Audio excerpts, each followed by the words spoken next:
Today, I have the pleasure of introducing to you Cathy Sexton. Cathy Sexton is a productivity coach. And why that matters is because all of us want to be productive. And the sooner you learn to be productive, the better I would assume that your life would be. So if you're somebody watching this in your 20s or 30s, this would really be helpful for you to develop some good habits now.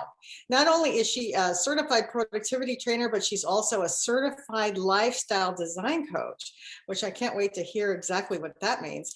But Cathy also began her career in accounting. And so, Cathy, could we please, first of all, welcome you here and ask you to share with us that accounting career and what made you change directions? Oh, definitely. Well, thank you for having me and allowing me to share my story and my knowledge with your audience. Yes, I was in accounting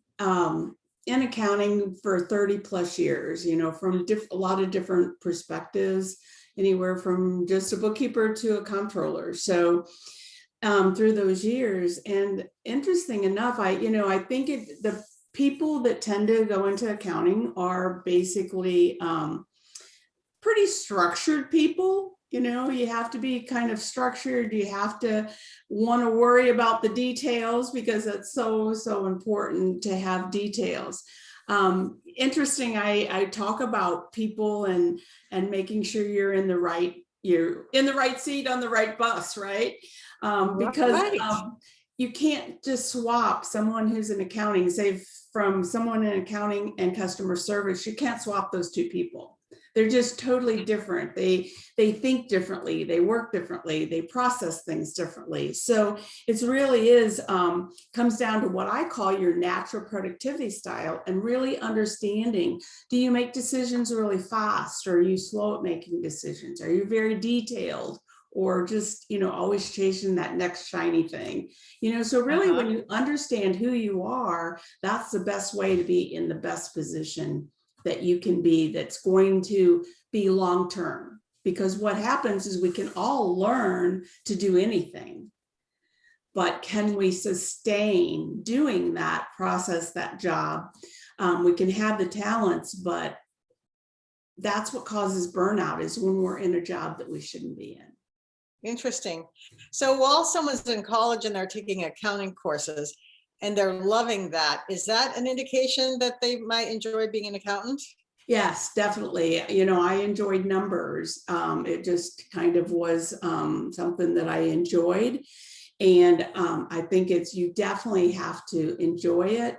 I think the thing about accounting is there's different aspects of it. So are you into, doing tax returns? That's a totally different job than someone doing bookkeeping, or someone being an analyst or something like that. So really kind of, trying out some different areas and find out what you love, because I think when we do what we love, it's not a job. So if someone's a true blue accounting person, at the end of their day, are they saying, oh, this was a great day because I solved Mrs. Jones's tax return? Or what is that feeling? Yeah, I think it's, when it's the feeling of it all coming out correctly, so when you're, reconciling a bank statement, or you're doing, the book work for a company, keeping their books, their financials and the reports all come out. It's all about putting all the pieces together and coming up with the equations as correct. Some people will like forensic, they like digging into the problems, or helping, find those situations that, something went wrong, and trying to figure out how to make it work. And others are more about the process. So go ahead. So when we're in college and, we're thinking, okay, this is cool, I want to be a CPA. What is it that nobody ever told you that you didn't expect when you once land yourself at a CPA firm? Well, I was never in a CPA firm, but I used to do my own taxes until I started my own business, and then I gave that up, knowing that I should. I think it's about kind of what you said earlier. How do you feel at the end of the day? Did you feel like you accomplished something? Did you feel like it was a job worth doing. I think it's really comes down to that. I fell into the situation when I first started, when I got out of school. I had fallen into an accounting position, and I just pretty much stayed there because I enjoyed it. I understood it. Not everybody understands those things. They get confused with the debits and the credits and all that. Is someone in, and I'll just kind of give another area, someone in construction, I worked in that area, but as an accountant, but you have to understand their language, so it's the same with accounting. You kind of have to understand and understand the goal you're trying to reach, because there is a goal. It's to make numbers match, right? And so it's really about, if you're good at numbers, you enjoy that. And then also, what part of it that do you enjoy? Do you enjoy, filling out the forms, the tax part, keeping up on the latest tax stuff, because if you're going to go into taxes, you're constantly learning, right? Right. So, so there's really different areas, and trying to figure out, okay, where do you want to be, and what do you enjoy doing is the number one key. And so lastly, if somebody is looking at accounting again and they're on LinkedIn, if they reach out to some, just people to network and learn more about accounting, do you think that the people they talk to can give them a pretty accurate idea of what's involved day to day? Oh, I think so, definitely. I would, I've, mentored people, just talk to them when they thought they were going to go, start a bookkeeping business for themselves, and I think people will be pretty honest on, the hours that it takes. I guess that's the one thing that I would say about, if you're going to go to an accounting firm, to really, especially from a productivity standpoint, really understand their culture, because there are still cultures out there that, hey, you work, 24/7 during tax season, which is not healthy, right? So really understand their culture and what they expect from you regarding your work, your life balance, all that type of stuff, because there are still a lot of accounting company businesses out there that are the, hardcore, this is tax season and you don't get a break. Yeah, that's just so brilliant, to understand the culture where you're headed, no matter what job it is, right? Correct. I mean, yeah, I think sometimes we overlook that, or people overlook that, and they consider maybe the salary first, and maybe the culture even secondarily, or third. Well, I think it's the last thing they think of. Really, I think it's one of the last things. They're looking for a job, they're looking for more money, and somebody is trying to sell them on this job. So it needs to be you, instead of them interviewing you, you need to be interviewing them as much, and making sure. Right. And I think that's a missing piece a lot of times. And especially if you're young, you don't realize that. Right. I know there are the golden nuggets of getting older, right? So let's see. So then you somehow left accounting, and then what happened?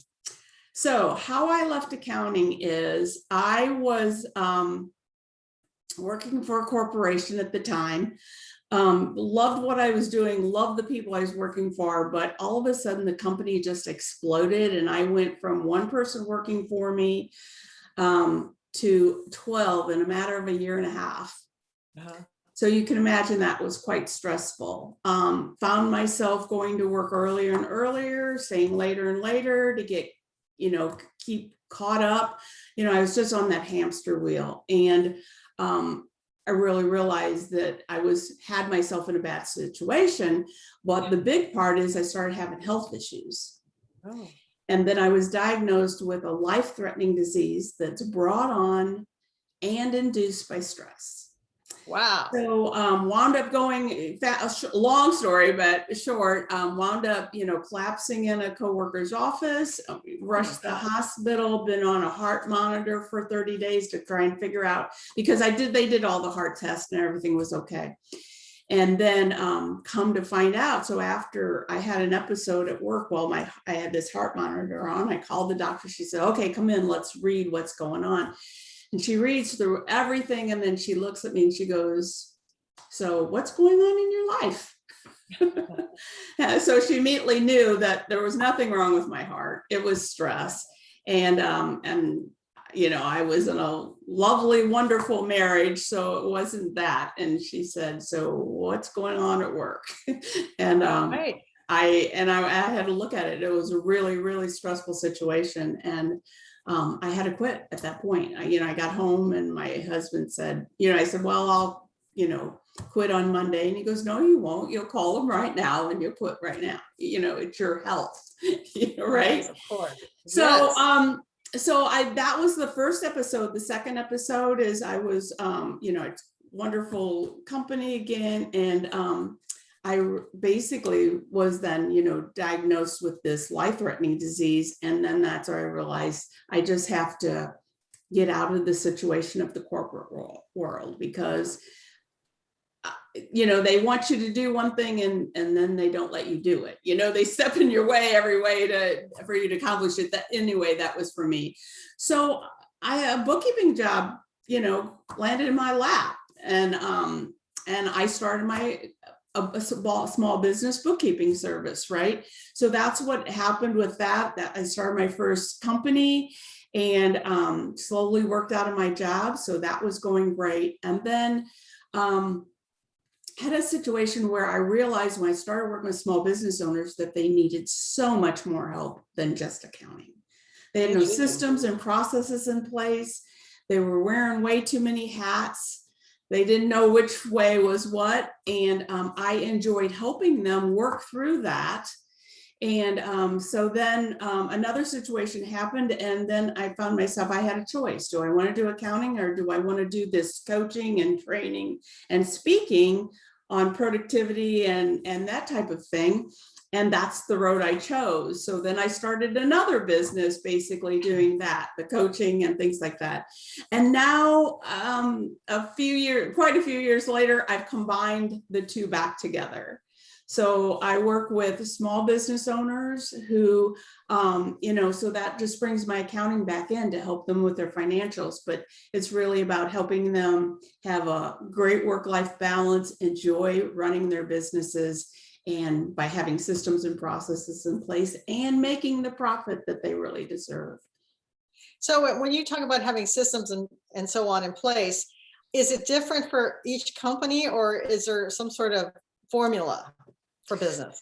No, every business is different in its own way, but they're so much alike in their own way. When it comes to financial, it's all the same, right? Yeah. I mean, they spend money differently, maybe on different things, but the process of accounting, when we talk about accounting, that is very systematic, right? But when you're talking about systems and processes, as long as productivity, it's more about what you do versus a system. So it's about, do you have checklists? Do you have, your processes defined? So many small business owners keep everything in their head, and then they tell people what to do, but they only give them half the knowledge that they have. And so then, I'll just do it myself type situation. So by documenting processes, that's what keeps a company consistent and allows you to grow your business by having a foundation with systems and processes, so that every new person comes in, gets trained the same way, and that everybody does things the same way. That, when you want to look at overall, is the system or the process. And then each individual company will have different checklists, will have different things, because they all do different things. Yeah, great point. Right, because if the boss wants to go on vacation for 30 days, it's all right there on paper, and someone can just jump in and go for it. Right. And that's the one thing I've been working with a couple companies lately, and they're thinking, well, I would like to, sell my business at some point. And I said, the only way your business can be sold is if it can run without you. Yeah. And that you have the systems and processes in place, that you're not the one that is the driving force of the business, which they struggle with that. Owners struggle with that, because I've developed this business, it's all mine and blah, blah, blah. Yeah, but if you want to sell it, if you want it to be worth something, you have to be able like you say, be able to take a 30-day vacation and know that things are gonna still be intact when you get back. You need to leave the cookbook on the counter, right? So they can Right. follow the recipe on a successful business. Exactly. Yes. So let's talk about you're a certified lifestyle design coach. What does that mean? So that is about really making sure you're living the life you want. So it goes into that work-life balance. I really, at the beginning when I started my businesses, I really didn't really understand my purpose. And until I reflected back onto my health issues, and I realized that I'm so passionate about helping other business owners or individuals. I work with a lot of individuals too, just not go down that path of not of being, I'm a reforming workaholic, I will admit it, not, being that, and how it affects our family, how it affects ourselves on a personal level, our self-care, our families, really reaching the goals that we want to reach. If you're running a business, all of that has to be, your personal life has to be goals, and your dreams and your situation has to be first. Then build your business goals to allow you to attract and do the things you want personally. And a lot of people get that wrong. They think, okay, I'm going to start a business, I'm going to become a bookkeeping service or whatever that might be. And they look at it, but they forget the personal side until the personal side's being affected in a negative way. So if somebody is thinking about becoming a productivity expert, what would you say about them? What types of personalities would really enjoy that? I think the people that enjoy that, I do it, I think because systems and processes, being an accountant was natural for me. So that was my gift. And I think when you get into productivity, it's really about learning and understanding people. So it's not like I was in an organizing group for a while, and I could see those organizers, well, they got to do this. Well, it's not about you doing this. It's about what's going to work for you. Right. So if you want to really, and I think that's why I enjoy it, because I'm helping people on a level of versus just being organized or just being more productive. I'm helping them with their skills. I'm helping them to look at their life differently. I'm helping them to really find better ways to work, to make their life easier and to create that life that they really want. So hypothetically, if someone's in sales and they also learn from you or learn the productivity systems, theoretically, couldn't they go and interview and say, you know what, I'd really love to be sales manager of this team of, whatever, but I also have a minor in productivity. I mean, wouldn't that just be a massive asset to a company? Oh, massively, because those people who, have those ability can share that with other people, and it helps the company on the bottom line tremendously. Because you implement systems and processes to be more effective, more efficient, and that only allows a company to grow and to be stronger and to make more money. Yeah, I mean, it seems like almost every, at least somewhat large company should almost have an on-staff productivity manager, right? I would totally agree with you. Yeah, I used to so important. Yeah, it's so important, and I think that companies don't think about that. They don't think about having coaches available for their employees, because everybody thinks and works differently. Right. We all have our natural style, and so how someone works or perceives something is different from someone else. And so when you put two people in the same position, some might struggle and some others. Well, when you can help someone to coach them through it, then they can help them find a productivity, expert or a coach of some kind can help them find the ways that are going to work best for them to accomplish the things they need to accomplish. Right. So if you've got a massive sales team underneath you and you're managing them, then you'd want to make sure that each person can, as long as they get to where they need to get to, if they're productive, it doesn't matter who does what first. Yeah, Correct. because it's so interesting that when we take a sales job, the bottom line is you need to make this many sales and you need to make this many sales calls, and nobody tells you how to do it more effectively. Right. And as somebody who might tell you how to do it is not going to work for you. Right. Right. If they say, okay, you got to make 100 calls, by the end of the week, blah, blah, blah, blah, blah, whatever that system is, it might work great for them, but it might not work for you. Yeah. So it really is you, number one, having understanding of what works for you. Are you a systems person? Are you a process person? Are you a people person? Right. And what does that, and then when you know that, then you can define and have someone help you structure that's going to work for you. So are the creative types the most unorganized, or who's most unorganized? I would say yes. The creative, because you know why? Because they think they can't be organized, because that's going to stifle their creativity. But that's really a false notion. It's really when you have systems in place for the things that happen on a regular basis and the things that you need that can be done systematically, saves you time, energy, and money. And so when that happens, you have more time for your creativity. Absolutely. And, I've had people, well, can you, when I first started doing organizing and stuff, they would say, well, just come in and organize it. I said, that's not going to do any good.